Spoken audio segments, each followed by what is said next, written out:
Good afternoon, lovely friends. How are you all today? I do hope you're well. Oh, I'm finding it hard at the moment to contain my excitement because it actually finally feels like a new growing year is just beginning to get underway. There's not a huge amount to do by way of gardening in February.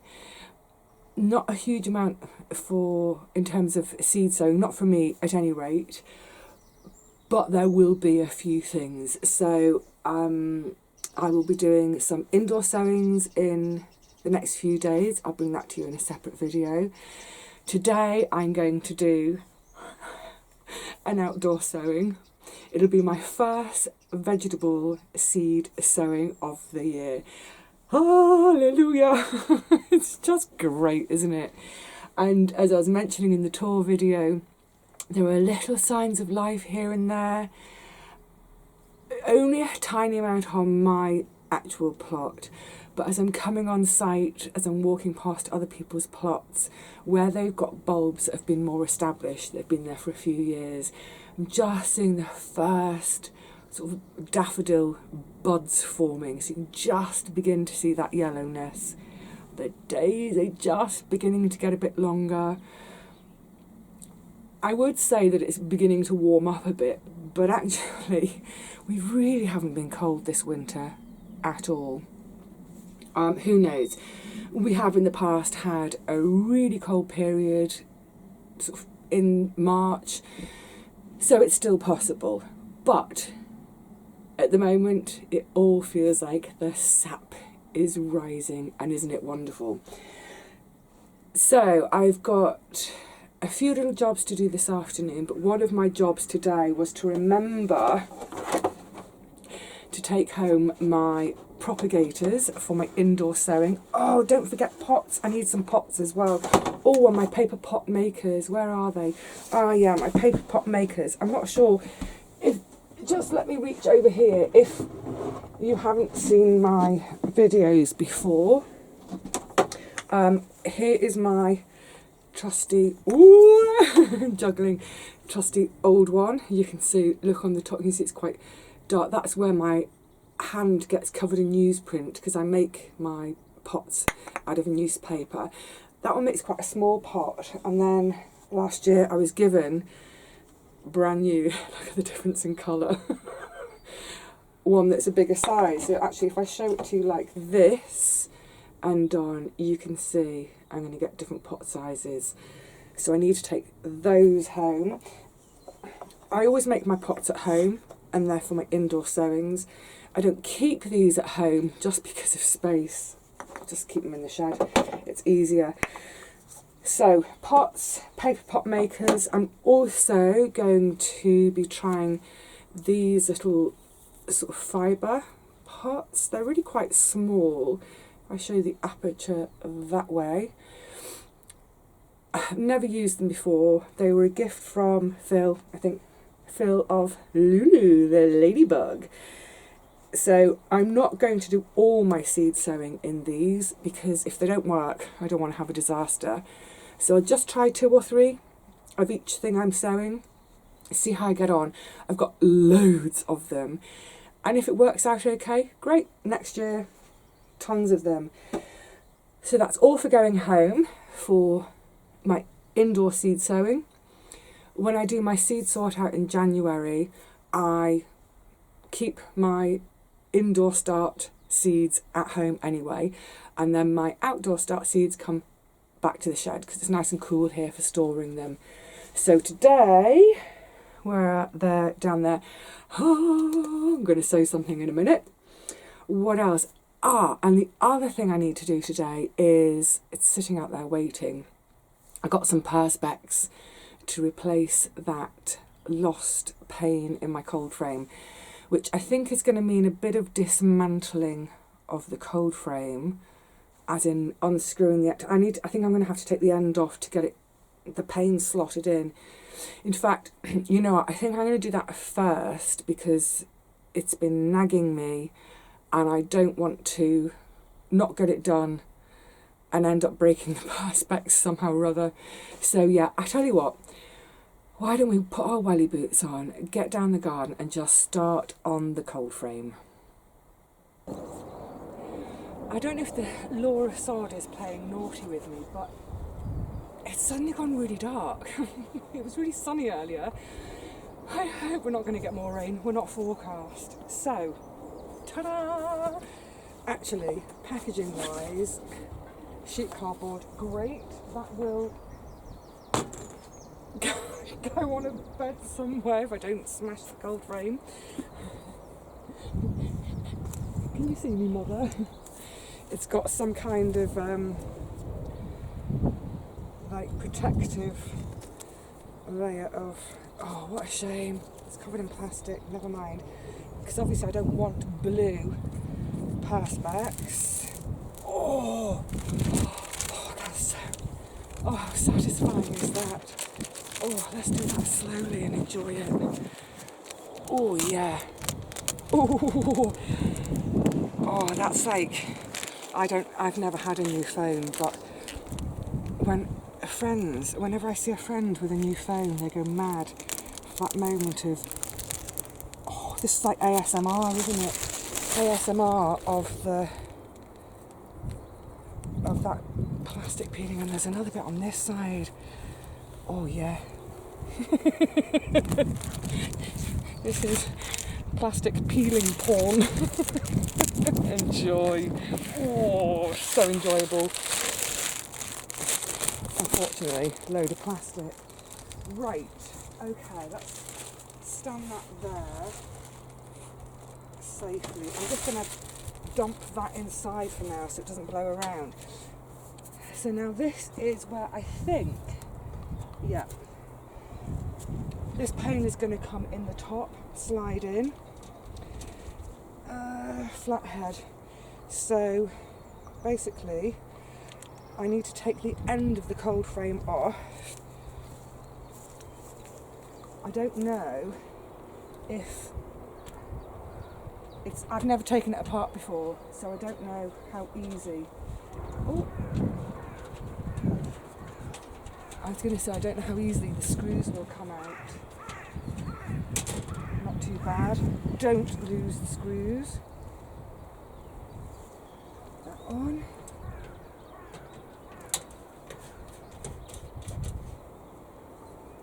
Put your ratchet on. Ratchet wrong way.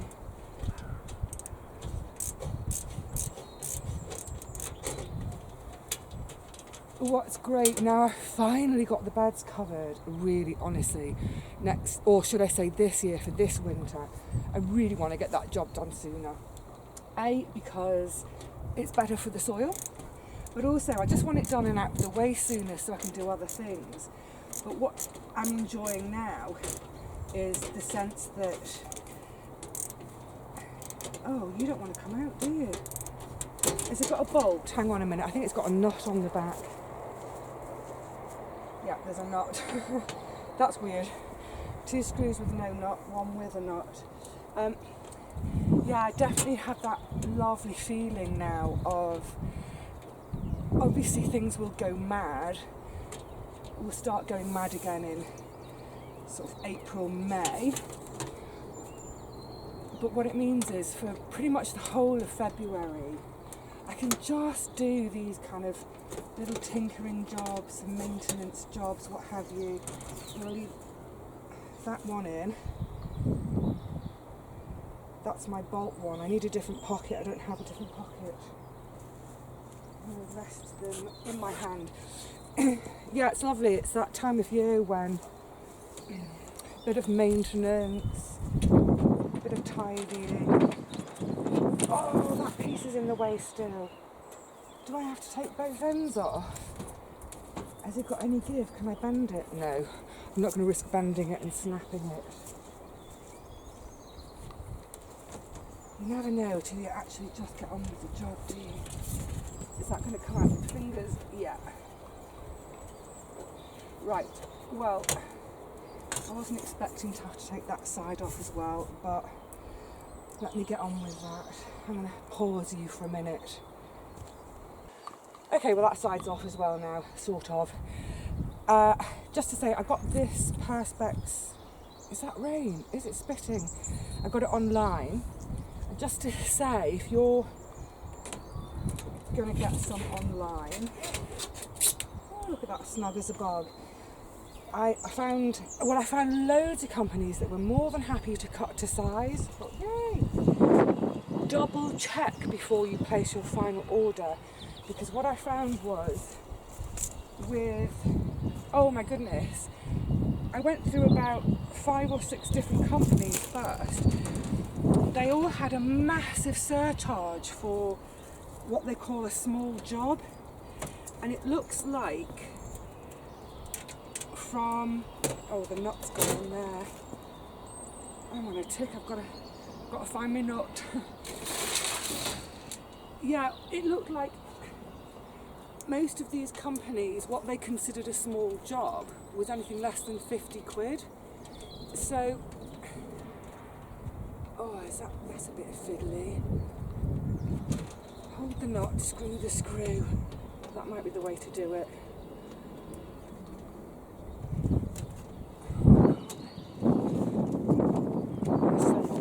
Yeah, so if you're doing a small job, just double check before you press the purchase button. Oh, how awkward is this?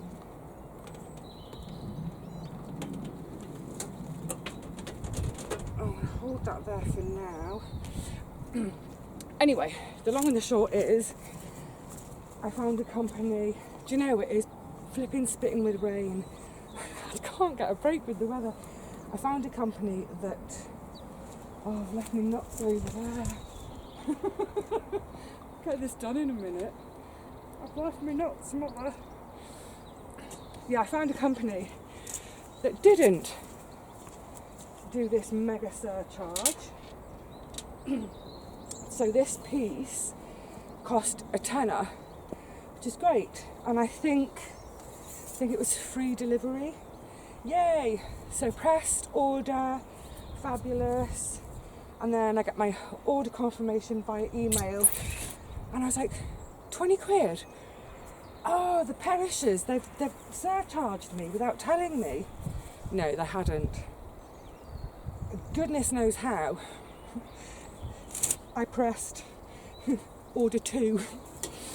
So I accidentally have ordered 2, but that's okay, because I know at some point I'll bust another one of them out. So yeah, just think of it as a spare. Is that my knot has dropped? That's that one. It's not. What I don't want to do now is be leaning on it all and bust it out again. Okay, well, you get the idea. That's a bit fiddly. I'll do that off camera. Pocket full of bolts, pocket full of nuts, and yeah, in 10 minutes time I'll have a little bit of a weather tight cold frame again. It's the one thing I'm going to bear in mind is it's not going to be as its thermal properties in terms of insulating. It's not going to be as good as glass. It's not going to be as warm as glass. So when we get to about May and I start to bring bits and pieces down here to harden off, peppers, squash, tomatoes, I'm just going to have to be that little bit more vigilant about the weather forecast and really try and judge it and do it at the last minute, where we're really past that kind of, not just danger of frost, but we're past that thing of it dipping to sort of 5, 6 at night. But yeah, it's definitely better than a gaping hole. Right, get your nuts out, Vivi. Yuck, it's proper mizzling out there. Is that a word you use? Mizzling? Mizzle? Drizzle? Is it going to pass? Honestly, I don't believe my luck with the weather recently. We keep having these gorgeous days, but I can't get to the garden because of other things. And then when I finally can get to the garden, oh, it's proper coming down now. You know, people are always saying to me, oh, you're so lucky, Vivi, you can garden, 7 days a week. When I get to my garden at the weekend, it's raining and I can't do it. Firstly, I can't just go to the garden every day. I've got other things to do. But also, yeah, it rains at the weekend and I do feel for you. But look, it rains during the week as well. Before I forget, I was just clocking this on my shelf. This is my Epsom salts, which I'll be using much later in the year with my tomatoes and bits and bobs. But catching sight of it reminded me, I haven't brought it down with me, so I'll just talk about it for now. The lovely Gabriella has sent to me some potassium bicarbonate. Now, I'd never heard of using it in the garden before. It's supposed to be very good for mildew. So we're going to do an experiment, each of us. I think we're going to do different types of applications. So I will keep you posted on that later in the year to see how well or not it works and to see if the way I'm doing it. I think what I'll do with Gabriella is I'll coordinate properly so that she does it one way, I do it another, and we can see how it turns out. Because, pardon me, inevitably, every year I do get mildew on mainly on my squash, on my peas, although I haven't, apart from last year, I haven't grown peas for ages, but yes, squash, peas, always on my calendula, a little bit on my cucumbers. Now, I've never been overly concerned about it because for me it tends to come quite late in the season and it doesn't affect my harvest in terms of how much I get and the development of the fruits, for example. It just doesn't look particularly pretty. However, it will be interesting to see how well it works, because perhaps for all these years I would have been getting even better harvests if I'd been doing something about the mildew. So I've done a fair bit of reading. Hey Rusty, come and hide from the rain. Oh, you soggy cat. You're right, buddy. Yeah, I don't blame you. It's not nice out there, is it? Oh, you're sopping wet. I should keep a little towel in here for you, shouldn't I? Can you imagine me trying to towel him dry? That would turn into a massive fight. Yes, so back to the potassium bicarbonate. So from what I've read... Wobble, wobble. No, that's where all my potato... Oh, he's on me chitting potatoes. Rusty, you pest. I know. Let me put... Look, there's a couple of little treats in that bowl. Jump down. Because it's raining. Get chaos. Yes, sorry. I'll get to the point now if Rusty lets me. Most of what I've read suggests that it's to use as a cure rather than as a preventative.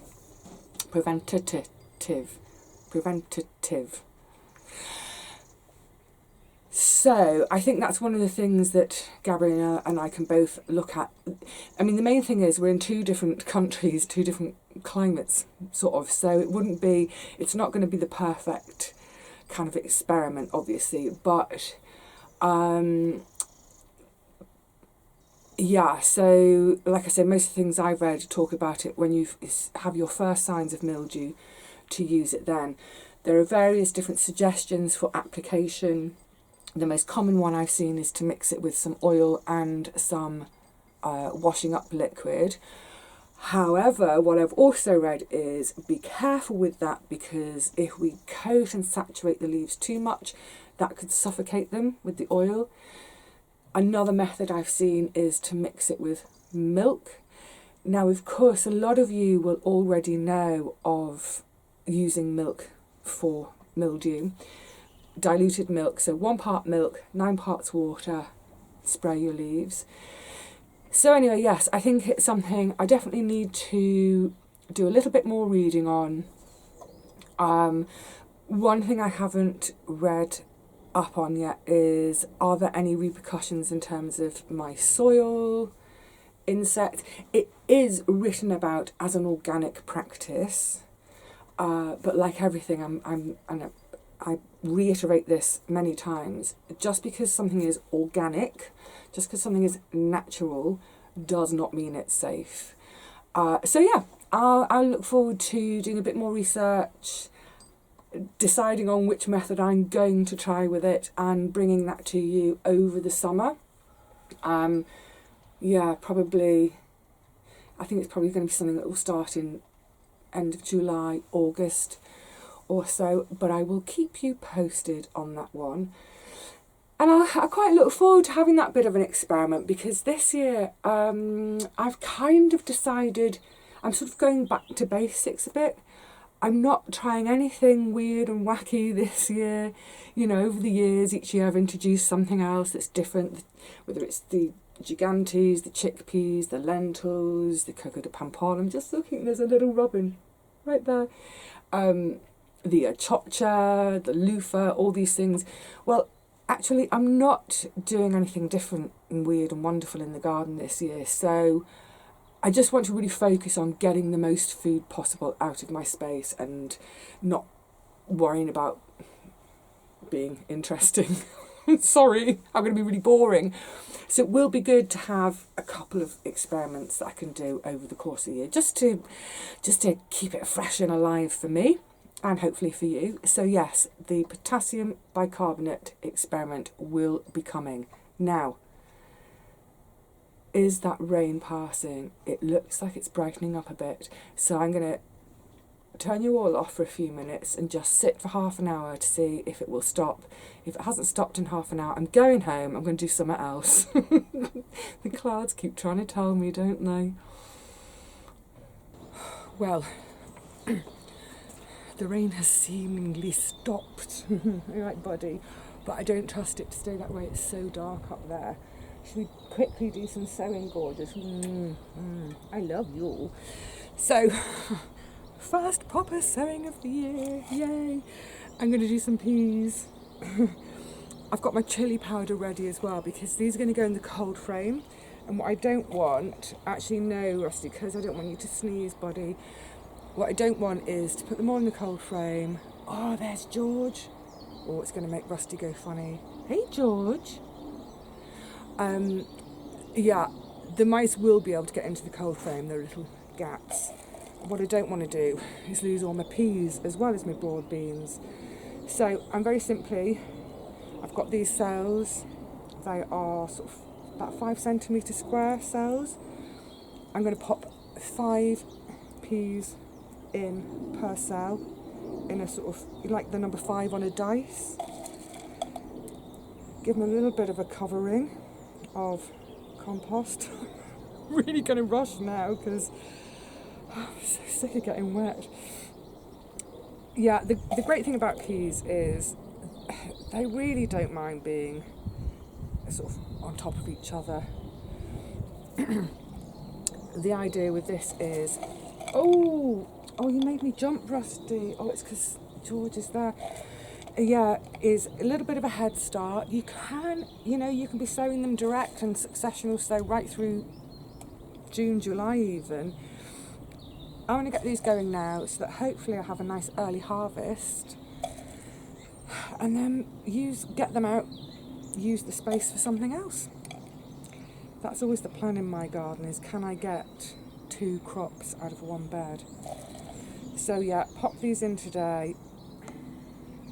Just a light watering, pop them in the cold frame and hope to see that they do as well as the sweet peas seem to be doing.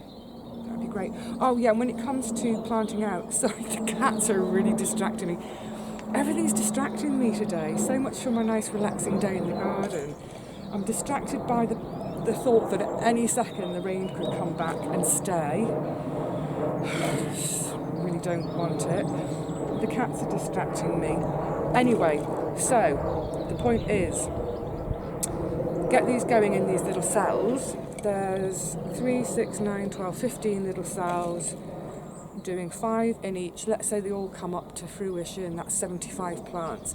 When I come to planting them out, there won't be any kind of thinning or separating. I'll just take each one as a sort of a plug, pop it in, bit of a gap, pop the next one in, and that'll be plenty of space for them. I can't even see where I've planted now. Did I do that one already? Some of these cells may have 10 in. Oh dear.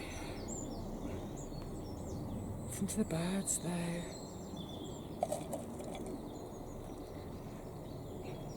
They're all getting ready to pair up. It's that time of year. They're like, yeah, come on, let's party. Let's go to the birdie disco and find some girls. Right, nearly there. Okay, so let me get this finished. Concentrate a minute. So like I say, I'm just going to give them a little bit more compost on the top, bit of a watering, a little tiny sprinkle of chili powder on the top of each cell, pop them in the cold frame, stand back, and wait for peas on earth label. Okay, what I can, you cats, you make me itchy. What I can see that you can't is behind you, it is black, absolutely black up there. So I'm going to call it a day. Got the cold frame mended, yay. Those nuts were so fiddly, there was no kind of finger space. Anyway, got it done, so the cold frame is done, yay. And I've got a spare pane for the day I've broken another one. So glad that's done. The first proper vegetable sowing of the year, hurrah. I've checked on my spuds, they're chitting away nicely. I caught up with all these pesky cats. Hey buddy, yes you. Great. My day is a bit shorter than I intended, but so what? I've had a nice afternoon out here and I've maybe got 10 more minutes before I get soaked. So for now, it's cheerio from me. I'll see you again soon. I think the next time I see you, I'm going to be doing some indoor sowings. So catch up with me then. Bring your brolly, bring your wellies. I know I'll be indoors, but you never know. Until then, take care of yourselves and each other. Bye for now.